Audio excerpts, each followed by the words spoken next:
Okay, this is Professional Sunshine Roofing doing a small little flat roof in the Daytona Beach area.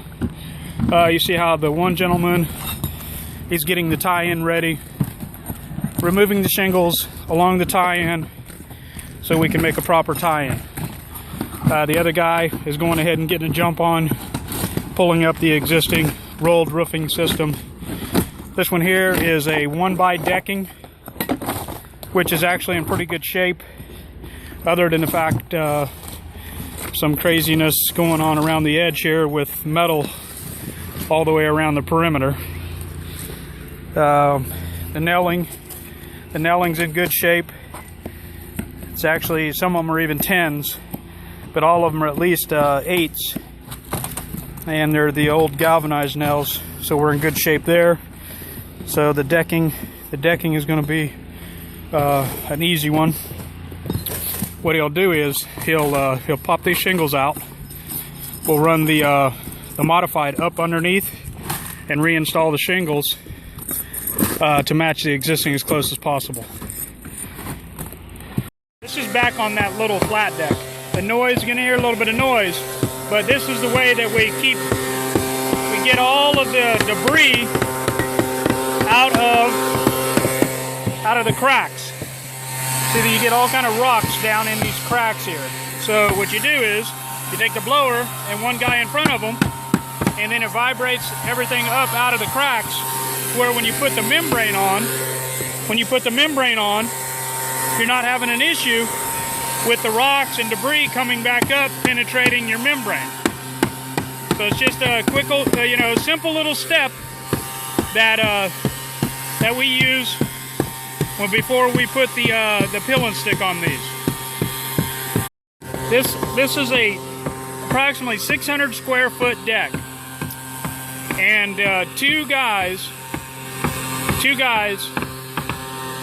can with no problem take this off with this 2-ply self-adhered system that we use from CertainTeed, which has a 12-year warranty.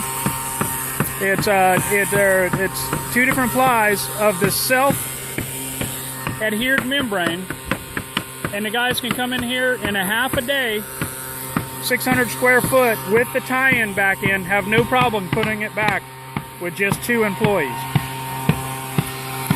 One of the things that we've ran into on the edge of this, when this repair was done down this side, prior to us being here, they started kicking the wood over. When they were kicking it in tight, which tongue and groove, you want it tight, but you don't make it crazy.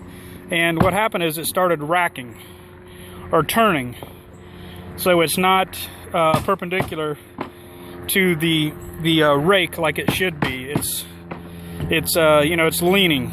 So what occurs there is you start getting a sawtooth effect, which they never did ever straighten that up. So what we're going to have to do is, where all these are sticking over a little bit all the way down, we're just going to chalk a line. He'll chalk a line and trim that off to where it's nice and smooth.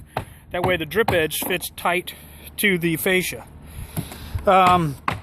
If there was more money in the job, we would actually run a 1x2 furring strip around the edge to get the drip edge off of the sheathing itself. But it's a rental house, and they don't need any extra cost. So we're just going to trim that off for them and put the drip edge on like it is. Okay, we're back on that deck right here, and this is the CertainTeed SA base ply. And you notice how it looks like there's a small run at the bottom. That is so that the materials don't line up together. It's 39-inch material, and what you do is you cut the on the base, you put an 18-inch strip that gives you a half, which ends up 19 5/8, whatever it is. You just split the roll in half and start it with that. You fully adhere that all the way down. Then you install your drip edge on top of your base ply.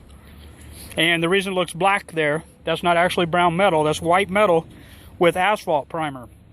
As you can see, the nails The nails, you fasten your drip edge at 4 inches on center, or your code wherever you're at.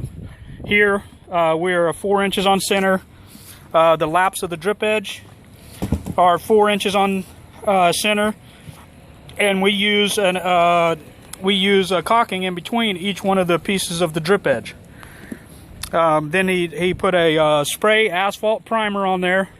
We're up above the break, 18 inches, which will tuck underneath the shingles. On this one here, they're actually going to cement membrane the tie-in before they install the shingles back.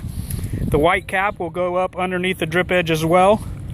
I mean, up underneath the shingles as well. Got a nice break here. They're getting ready to set their white cap up. They'll set this up hanging over the edge, roughly ½ inch or so. When they get done, they'll trim it even with the rake, and on the bottom they'll let it hang over. And then that way the water doesn't run right down the face of the thing. They'll roll it all the way out. They'll get it tight. They'll let it set for a moment. And then they'll release the film underneath, and it will adhere right to the base ply. Then they take a 80-pound roller. They take an 80-pound roller and roll down each seam to ensure that the adhesion is correct.